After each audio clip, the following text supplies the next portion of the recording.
আজকের এই আলোচনা শুনবার জন্য। আজকে আমি কথা বলবো আলোচিত একটি প্রশ্ন নিয়ে, রিফাইন্ড বা পরিশুদ্ধ আওয়ামী লীগ কি আদৌ বাস্তবসম্মত? দলটির ভেতরে কি এমন কোনো চেষ্টা চলছে, নাকি এটি এক প্রকার কৌশলগত বিভ্রান্তি? সাম্প্রতিক রাজনৈতিক পট পরিবর্তনের প্রেক্ষাপটে আমরা এই ধারণার উৎস, বাস্তবতা, অন্তর্দলীয় অবস্থান এবং সম্ভাব্য রাজনৈতিক পরিণতি নিয়ে বিস্তারিতভাবে আলোচনা করবার চেষ্টা করব, যদিও স্বল্প পরিসরে। গত বছরের 5 আগস্ট ছাত্র জনতার অভ্যুত্থানের মধ্য দিয়ে শেখ হাসিনার নেতৃত্বাধীন আওয়ামী লীগ সরকারের পতন ঘটে। শেখ হাসিনা এবং শীর্ষ নেতাদের অনেকেই দেশ ছেড়ে পালিয়ে ভারতে আশ্রয় নেন, কেউ কেউ অন্যান্য দেশে গেছেন। এরপর থেকেই আলোচনায় আসে রিফাইন্ড আওয়ামী লীগ, অর্থাৎ এক ধরনের নতুন শুদ্ধিকৃত দলীয় কাঠামো তৈরি করে আওয়ামী লীগকে পুনরায় রাজনীতিতে ফিরিয়ে আনবার পরিকল্পনা। কিন্তু বাস্তবতাটা আসলে কি? দলীয় অবস্থান থেকে আওয়ামী লীগ নিজেই কি চাইছে, মনোভাবটা কি? আওয়ামী লীগের অভ্যন্তরে কথা বলে বিভিন্ন গণমাধ্যম সূত্রে যেটা জানা গেছে, দলটির বর্তমান বা আত্মগোপনে থাকা নেতৃত্বের মধ্যে এই রিফাইন্ড ধারণা নিয়ে কোনো আলোচনা নেই। ভুল স্বীকার বা অনুশোচনার পরিবর্তে নেতারা উল্টো অন্তর্বর্তী সরকার এবং আন্দোলনের নেতাদের বিরুদ্ধে বক্তব্য দিয়ে চলেছেন। সামাজিক যোগাযোগ মাধ্যমে সেটা আমরা দেখতে পাচ্ছি।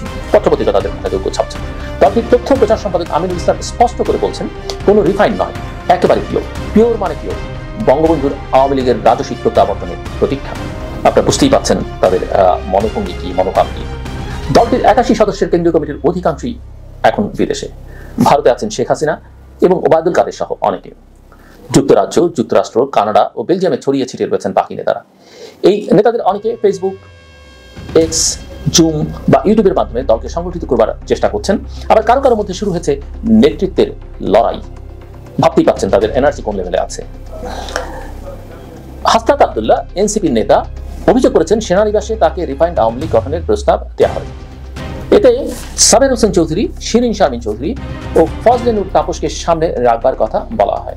আমি মনে করি না অ্যাটলিস্ট সাবের হোসেন চৌধুরীকে শেখ হাসিনা অ্যাকসেপ্ট করতে চাইবেন, এবং আরও যাদের ব্লেসিংস এই দলের প্রতি আছে বা যাদের ব্লেসিংস দরকার হয় দলীয় নেতৃত্বের জন্য, তারা সাবের হোসেন চৌধুরীকে অ্যাকসেপ্ট করবেন। সাবের হোসেন চৌধুরী অত্যন্ত শিক্ষিত, সজ্জন, ভদ্রলোক মানুষ, কিন্তু নানা বিবেচনা থেকে তাকে তারা অ্যাকসেপ্ট করতে চাইবেন বলে, কেননা অনেকেই আওয়ামী লীগ নেতৃত্বের অনেকেই তাকে একটা বড় চ্যালেঞ্জ হিসেবে দীর্ঘকাল ধরে ভাবছেন।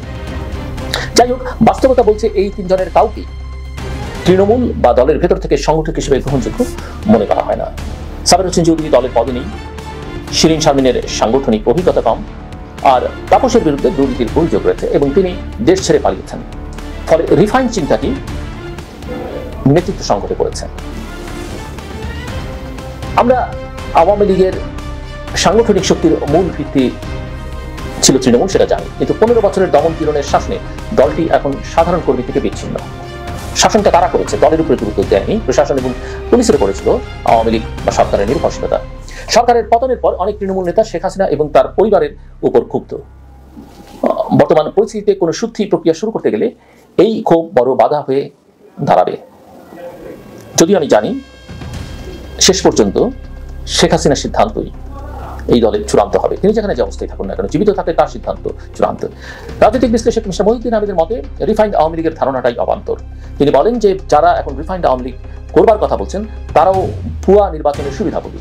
তাদের মাধ্যমে শুদ্ধিকরণ আসলে সম্ভব নয়।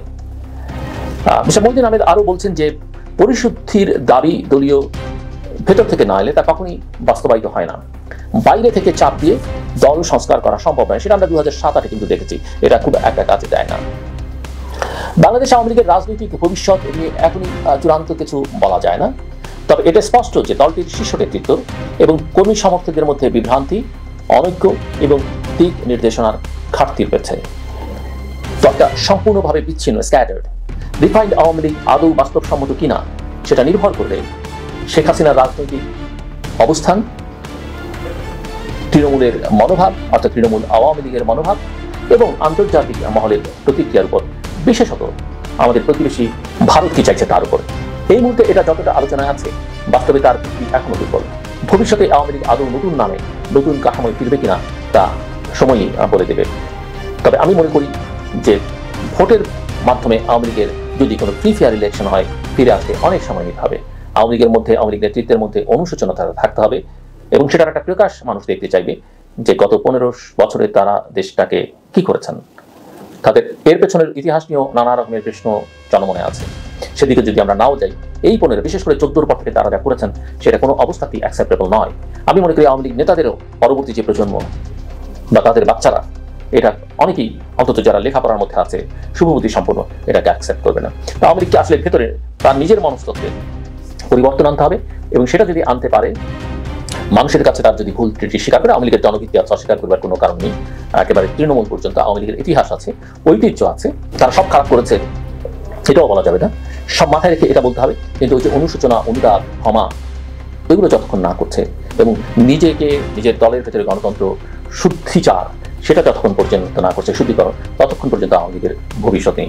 একটাই উপায় আছে ভবিষ্যতে, সেটা হচ্ছে এখন যারা ক্ষমতায় আছেন আর ভবিষ্যতে যারা ক্ষমতায় আসবেন তারা যদি ম্যাসাকার না করেন, তারা যদি সমস্ত কিছু গুবলেট করে না দেন, তারা যদি জন আকাঙ্ক্ষার বিপরীতে চরমভাবে না দাঁড়ান, সেটা না হলে আওয়ামী লীগকে অনেক অনেক সময় দিতে হবে। আমার কথা শুনবার জন্য আপনাদের অসংখ্য ধন্যবাদ। আপনাদের সবার জন্য শুভকামনা। ভালো থাকবেন, নিরাপদ।